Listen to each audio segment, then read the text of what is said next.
Not every day in paradise is sunny and clear. On this island, during our winter months, it becomes quite gray and stormy. Just like you see now, waves crash against the beach, eroding dunes away. The gray mist hangs overhead, making it obscure, difficult to see far. The water is murky and dirty. All the fish are pushed into deep holes because of the cold water. It makes it that much harder to fish. So why would you make it harder on yourself by using the wrong tool for the job? I find that out today. Using a 7-foot inshore rod for surf fishing on a day like today, a big mistake. And I learned the hard way. Instead, use the tools that you know work. Give yourself every advantage to land the fish of a lifetime. Good morning, folks, and what's up? Welcome back to OBX Saltwater. I'm your host, Lucas, and it is a dreary day today here out in the Outer Banks. I'm here in Avon, actually, and we're going to go over to Frank and Fran's. It's a very popular tackle shop here in Avon. Going to go look around. I've got 2 smaller rods with me, and I'm thinking about doing a little bit of surf fishing. I think I'm going to go for some sea mullet and maybe see if I can get into a bluefish or two. Go check out Frank and Fran's, but we're probably going to get a pompano rig, some shrimp, as well as a sinker, maybe a small Sputnik, and I think maybe some fish bites. I've been hearing some good things lately, at least tipping our shrimp with a little bit of fish bites just so that they are less likely to fall off the hook. So stay tuned, guys. We're gonna get some drone footage of that. We're gonna get some beach footage of that. I might switch to the GoPro depending how it all goes. So if you haven't already, please go down below, hit subscribe, leave us a like, and leave a comment what your favorite part of fishing the Outer Banks is, or what season do you usually come here. If you have any recommendations, anything to add or say, we appreciate any interactions. It always helps the algorithm, it helps push our content to more people. Thank you all. We appreciate it, and stay tuned. Here we go, OBX Saltwater. All right, so we're out here at Frank and Fran's. Ooh, that's gonna be a focus job right there and a half. Just off of NC-12. Next to that monstrosity. So looking at one of these, this is here we go, a Pursuit 4 with 5,000 on a Wrath 2. I think looking about a 8-foot rod. Not too bad. Ooh, it should be not too bad for a little bit of light surf fishing. Nothing too crazy. 6,000. A little heavier duty surf rod is on this rod, which is a Battle 4. Your Battle 4. This can be a 9-foot medium heavy. Again, something a little more heavy duty than that last rod we're looking at. Looking up to a 3-ounce lure.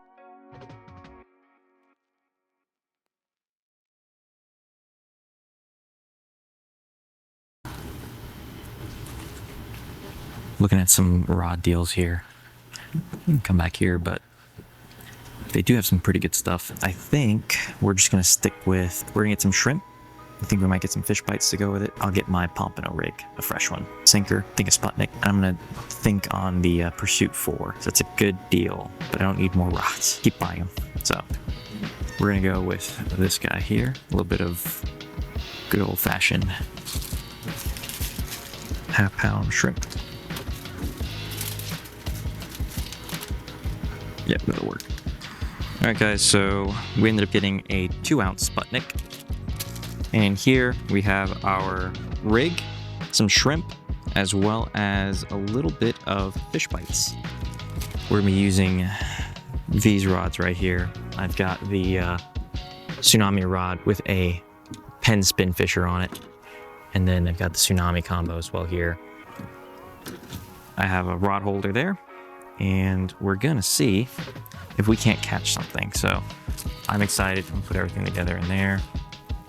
Lock that up. And hopefully I don't drop this thing because I feel it shaking in my hand.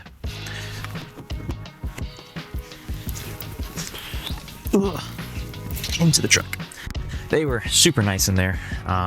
So if you need anything here in the island for fishing wise, Frank and Fran's. Again, super laid back place, some actually pretty good deals. We are gonna go back to the house. I'm gonna get everything set up and rigged, and I'm probably gonna set it up in the back of my truck and then walk it over the dune because it's right there.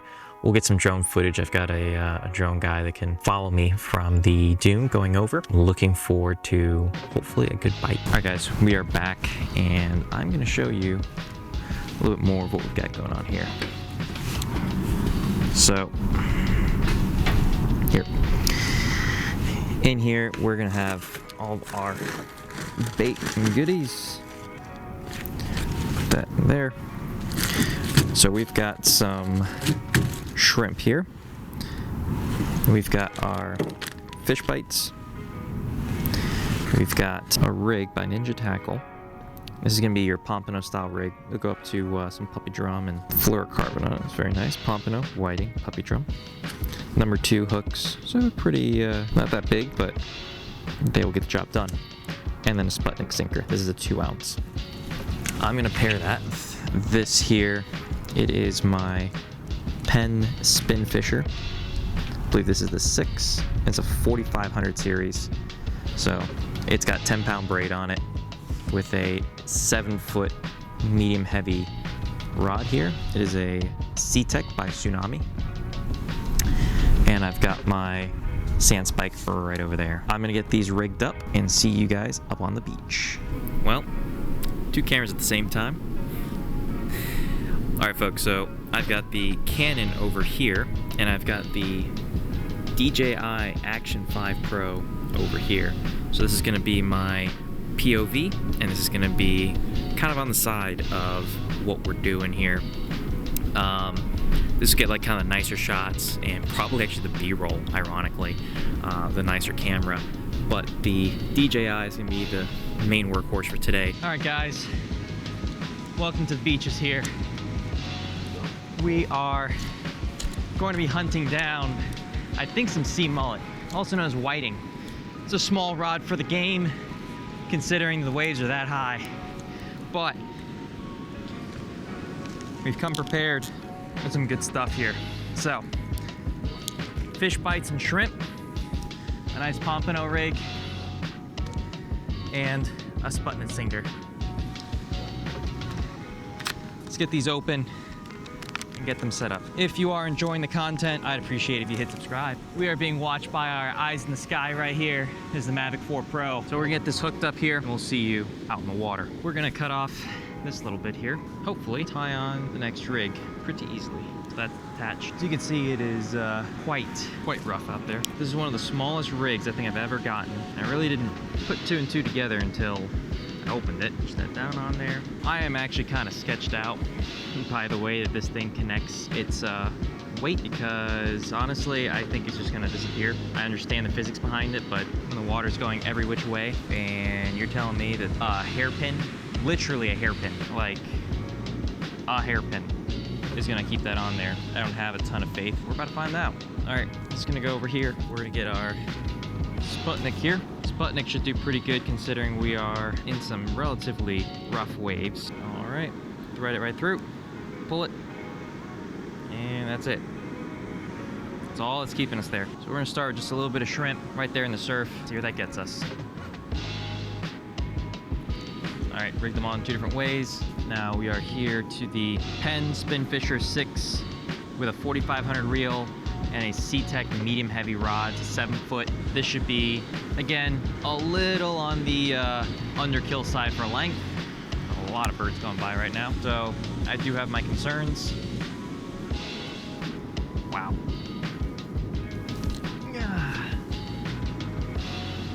All right.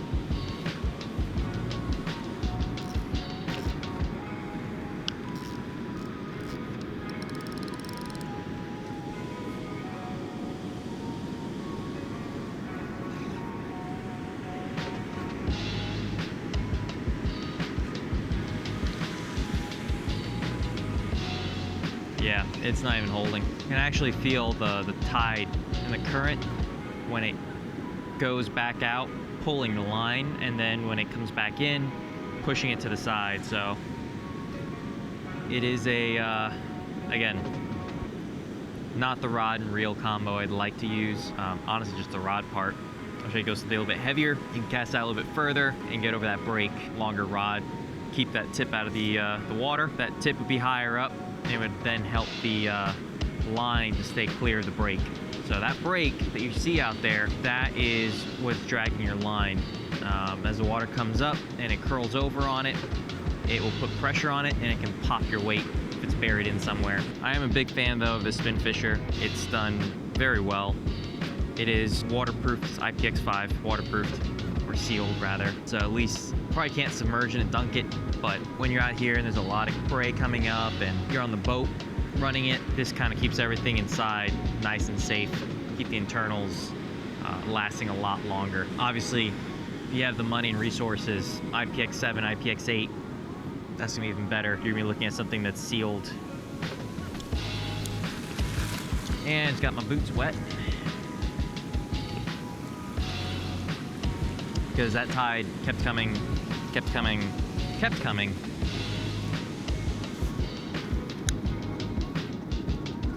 I'm gonna take a step back.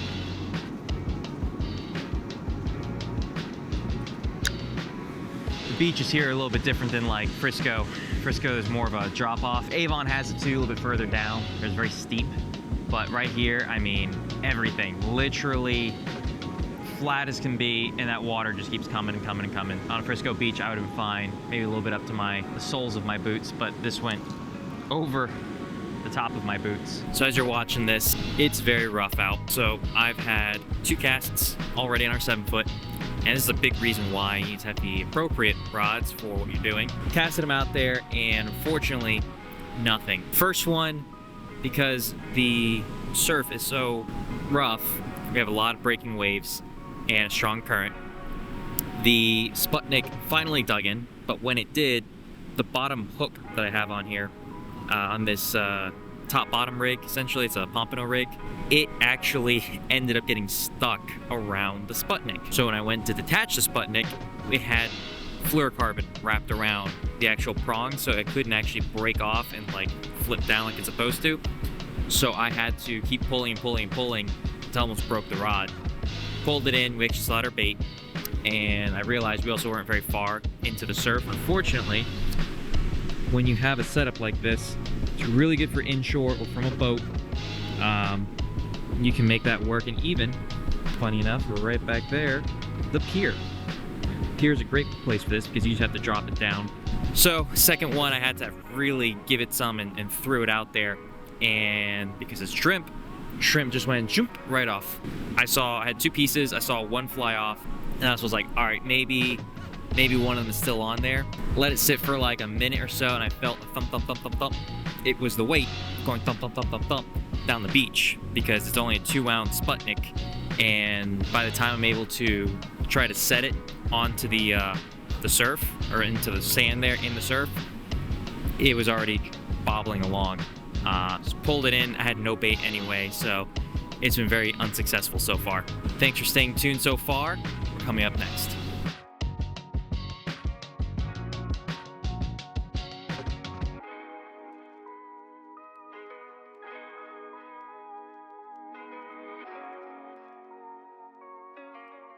All right, guys, and back again today. It is night and day different. I mean, yesterday it was cloudy, gloomy, it's been raining on and off, and now today we are left with a still good little bit of seas out there, but nothing compared to what we were dealing with yesterday. So it looks like it's calmed down a good bit. I do have my waders in the truck, so I think today I'm gonna go get those. Just hoping I can at least not get soaked through my boots. I'm gonna go do the same thing I was doing yesterday. I'm hoping that with a little bit better current and wave break here, as you could probably see, it's rolling in or coming up to a high tide here at 9 o'clock.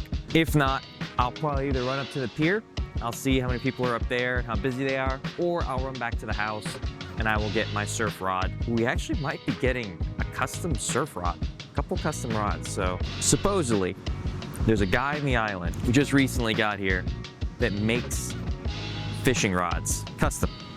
And we happen to run into this person, and we might be ordering a few rods. So that is to be determined soon, see how much time he has to get a project like that going.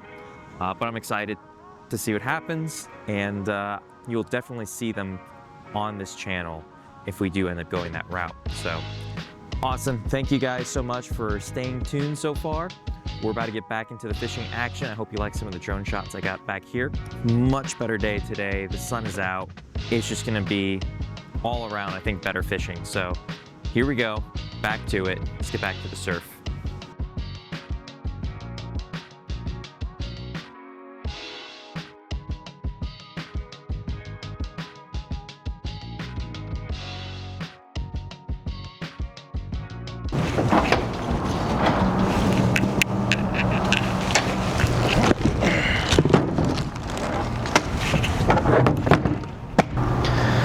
So today we're going to be using that same rig again.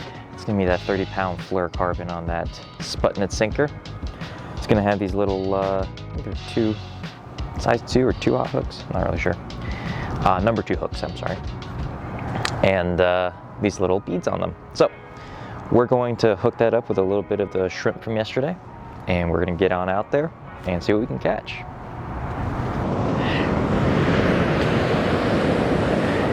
All right, folks, and welcome back. Got my coat on under this, and we're here on Avon Beach. I've got the shrimp again with a little bit of fish bites and the same rod and combo as yesterday. This time I'm hoping for a little bit better success just because the surf is a lot calmer. I've got the waders on so I can kind of mosey my way into the water. And yeah, I've not quite decided if I'm going to use the DJI Osmo. I haven't decided if I'm going to use that yet or not, but for right now, I'm going to put this bait out in the water. With these trawlers pulling up nets right now, it's got some fish excited. Let's get after it. Back here with the Spinfisher 6 on our Tsunami rod, medium heavy. Again, the goal with these being that you get that Sputnik to sit and lock in. Yeah, I'm standing down here and I am eye level with those waves.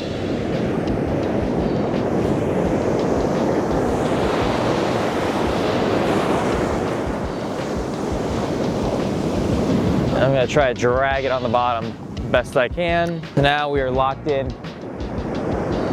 I'm not even sure if the camera can see me anymore, but should have more than enough line to back me up here. Just keep it at a low angle. So like we've said before, you're typically gonna want a taller surf rod to make a lot of these casts. As that tip gets higher and higher off of the ground or where the waves are breaking, a lot less line is dragging within the water. That keeps the drifting to a minimum. With a Sputnik, you do have the added benefit of anchoring to the bottom. However, with a rod this light and a Sputnik of only 2 ounces, you may run into some issues with it pulling free. Yesterday, it did not pull free the first time because my bottom hook on the rig there, bottom rig ended up wrapping around the Sputnik so it couldn't detach. So that's something to be mindful of. This rig is most likely not meant for a Sputnik to be attached. And you know what? Fishing's not always for everybody, because there are so many times that you're gonna go home frustrated and pissed off and wondering why you even started in the first place. Trust me, I've done it many times myself. I wouldn't say this is gonna be one of those times, but we're just fishing, and I've showed you before, we were using a Sputnik sinker, 2 ounces on that rig. That was a Ninja Tackle rig, by the way. I don't think I'll ever use a rig like that again with a Sputnik, because it actually ended up getting stuck where it was supposed to be buried. However, because of that lower hook I showed you guys, wrapped around, so there's little prongs. If you want to go check out my other video, I'll probably put a link to it somewhere at some point about how to use a Sputnik sinker. It's 4 spikes. The ones on opposite corners are connected. It's kind of like a U shape or a V. And when they dig in, they hold the weight where it's supposed to be. And when you pull on it, they sit in this groove within the lead weight or cast, whatever it is. Well, when you put pressure on it, when you set the hook on a fish, they're supposed to release. It's supposed to slide through that groove and spin and release, so that you're only dragging in a weight and not the spikes facing you so that it keeps digging in. Well, when your hook and fluorocarbon wrap around that mechanism, it's unable to release. And the harder you pull on it, the more likely it is to eventually snap your line. Now I've got 10-pound braid, which is very strong. 10-pound mono and 10-pound braid are not the same thing, just so we're clear there. 10-pound mono you can break with your hands. 10-pound braid will slice through your hands before you get close. Now, 20-pound fluoro is gonna hold up pretty good as well, and it's 30-pound fluoro on the rig itself. And it is currently out there somewhere because I had to keep pulling until the braid actually broke. Good news is I tied a good knot, so it didn't break where the FG knot was tied onto. If you ever pull one of these back in and the end's curly and not like straight like this, you probably can't see it because of focusing, but that means you tied a crappy knot, and you should probably look back into how you tie them. I heard somebody say, if you don't think your knot can pull in a fish of a lifetime, like the knot itself, have someone else tie it. Do something else. Just don't trust that knot, a half-ass knot, because that's when you're gonna get the fish of a lifetime, when you're hooked up on something like that. So, it's frustrating, it sucks, especially when, like, that rig is, you know, $5, the sinker is like $7. It's not a ton of money. Fluoro, meh, but now I gotta go get more. I have to go buy more constantly. So it's $12 in a cast, caught nothing, got no bites, and now it's gone. So that's the downside of fishing here in the surf. I'm gonna get my things back inside. I'll see you guys soon.